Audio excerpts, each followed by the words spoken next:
안녕하세요. 이번 영상에서는 배경이 될 도면을 회색으로 설정하는 방법에 대해서 설명을 해보려고 합니다. 이런 작업은 생각보다 많은 분들이 하시는데 대충 요런 경우에요. 배경이 될 객체들을 회색으로 요렇게 설정을 해두고 본인이 맡은 부분만 빨간색이나 파란색이나 눈에 잘 띄는 색을 사용을 해서 표시하려고 하는 경우, 이런 경우가 생각보다 꽤나 많은데 사실 이 방법에 대해서는 지난 영상에서 설명을 한 적이 있습니다. 근데 이걸 좀 더 정리해서 단계별로 하나씩 보여드리려고 해요. 자, 방법은 크게 두 가지가 있습니다. 일반적으로 사용하는 일반적인 객체 혹은 블록 등을 그대로 사용하는 경우, 보통은 이 방법으로 작업을 하는데 제가 지난 영상에서도 설명을 했듯이 외부 참조를 사용하는 경우가 압도적으로 편합니다. 대부분의 오토캐드 사용자들은 숙련도가 너무나 부족해서 외부 참조를 굉장히 꺼려해요. 그리고 그 대신에 좀 더 직관적인 블록을 대신 많이 사용을 하는데, 모든 분야에서 블록보다는 외부 참조가 압도적으로 좋습니다. 비교 자체가 불가능할 정도로 외부 참조가 무조건 훨씬 더 좋아요. 그리고 이번 영상에서 설명할 배경에 회색의 도면을 설정하고 싶은 경우에도 외부 참조가 압도적으로 좋습니다. 하지만 블록을 사용하는 분들이 워낙에 많기 때문에 일반적인 도면으로 먼저 설명을 하고 외부 참조를 그 다음에 보여드릴게요.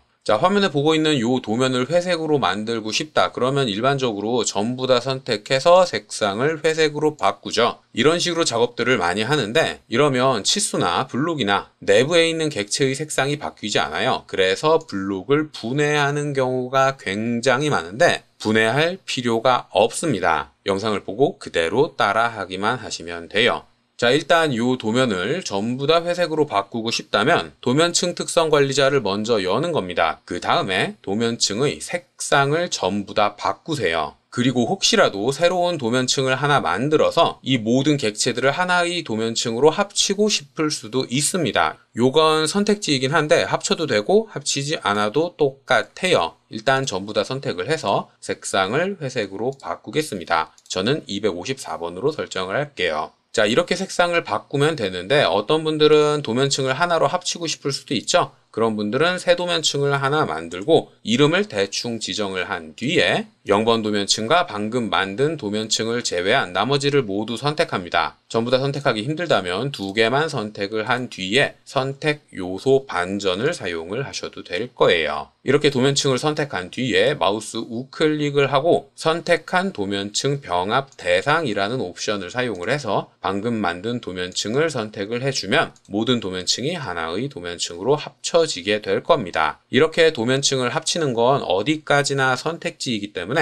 합치고 싶지 않으신 분들은 무시하고 진행을 하셔도 될 거예요. 자, 어쨌든 도면층의 색상을 바꿨다. 근데 이렇게 도면층의 색상을 바꿔도 색깔이 안 바뀌는 객체들이 남아 있을 겁니다. 이건 색상이 별도로 설정되어 있는 것들이 있어서 이런 증상이 나오는 거고요. 이렇게 블록 내부에 들어가 있는 객체들의 색상을 도면층별 바이 레이어로 설정하는 Set by Layer라는 기능, 이 기능을 사용을 하면 일반적인 객체들은 모두 도면층의 색상으로 한 번에 바뀌게 될 거예요. 자, 그리고 여기까지 진행을 해도 색깔이 안 바뀌는 것들이 있을 겁니다. 그 중에 대부분은 치수일 텐데, 치수는 치수 스타일에서 색상이 결정이 되거든요. 치수 스타일에 들어가서 선의 색상이 바이 레이어인지 치수선과 치수 보조선 모두 설정을 하고 문자도 바이 레이어로 설정을 해주면 모든 치수에 있는 요소들이 도면층의 색상을 따라가기 때문에 모두 다 회색으로 바뀌게 될 겁니다. 치수선과 치수 보조선, 문자 이렇게 세 가지만 바꾸시면 돼요. 근데 여기까지 진행을 해도 색깔이 안 바뀌는 치수들이 있을 겁니다. 이건 치수 스타일과 별개로 객체의 색상을 임의로 설정해서 그런 건데, 이런 치수들도 한 번에 제어하는 기능이 들어가 있어요. 바로 치수 스타일 재지정, dim override라는 기능입니다.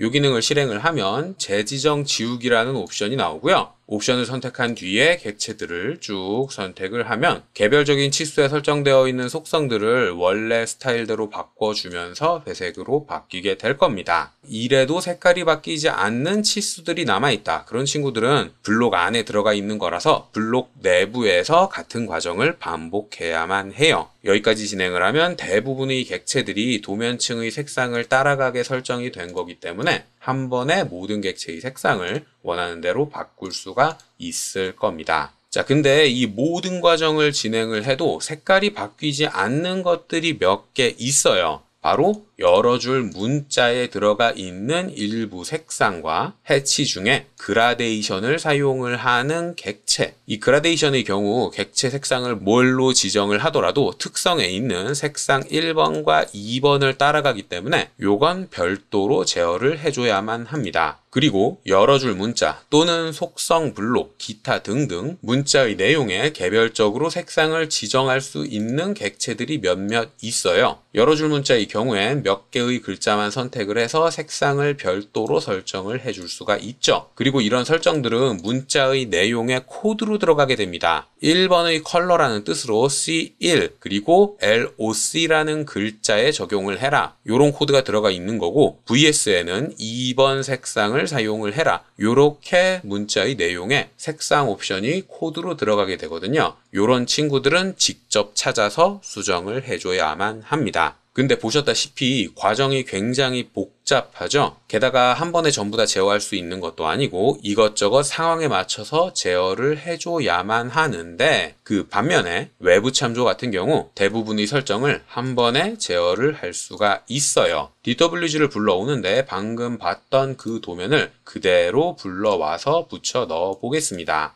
그러면 앞에서 봤던 도면이 그대로 이렇게 똑같이 들어오게 됐을 텐데 외부 참조에서는 색깔을 바꾸는 방법이 아주 편해요. 도면층 특성 관리자를 연 뒤에 외부 참조만 보도록 필터를 설정을 해주고 모든 도면층을 선택한 뒤에 색상을 본인이 원하는 색상으로 설정을 합니다. 그리고 나서 도면층 특성 관리자를 닫으세요. 그 다음에 마지막으로 환경 변수 한 개만 바꿔주면 되는데 XREF override라는 변수입니다. 이 변수는 초기 값이 0으로 설정이 되어 있는데 이 값을 1로 설정을 하면 원본 객체의 설정들은 싹 무시하고 현재 도면에서 제가 설정한 것들을 일괄 반영해요. 그렇기 때문에 객체 내부에 들어있던 블록이 잡혀있던 심지어 여러 줄 문자의 일부 객체만 색깔이 다른 경우에도 도면층 특성 관리자에 설정되어 있는 색깔을 그대로 따라가게 됩니다. 일반 도면이나 블록을 사용할 때 여러 단계를 거쳐서 복잡하게 했던 일들을 한 번에 진행할 수 있는 거죠. 자, 근데 외부 참조를 사용을 할 때에도 앞에서 보셨던 그라데이션에 적용되어 있는 색상은 바뀌지 않습니다. 이건 앞에서 설명을 했듯이 객체 내부의 특성에 설정되어 있는 색을 사용하기 때문이에요. 이 그라데이션을 제외한 거의 모든 경우 방금 보여드린 간단한 방법만으로 모든 색상을 한 번에 제어할 수 있는데 마지막으로 확인해야 될 환경 변수가 하나 있습니다. 바로 visible retain이라는 변수예요. 이 변수는 초기 값이 1인데 혹시라도 이게 0으로 설정이 되어 있다면 반드시 1로 설정을 해야만 합니다. 이 변수는 도면을 저장하고 다음번에 열 때에도 이 설정을 그대로 사용을 할 거냐 그걸 제어하는 변수거든요. 1로 설정이 되어 있어야만 이 도면을 저장하고 다시 열었을 때에도 색상이 이렇게 바뀌어 있게 돼요. 이렇게 배경으로 사용할 도면들을 모두 설정을 했다면 본인이 원하는 객체를 본인이 원하는 도면층과 본인이 원하는 설정으로 작성을 하시면 되고요. 그 다음에 이 도면을 저장을 할 때 외부 참조를 걸어 놓은 이 도면과 같은 폴더에 저장을 해서 사용을 하세요.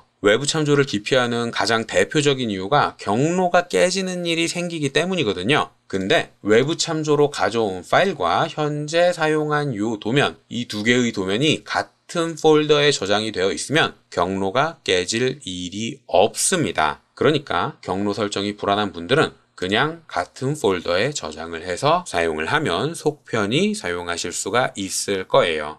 자, 여기까지가 제가 이번 영상에서 설명할 내용이었고요. 혹시라도 궁금한 게 있다거나 이해되지 않는 게 있는 분들은 댓글이나 메일을 남겨주시면 최대한 빨리 확인을 하고 답을 드리도록 하겠습니다.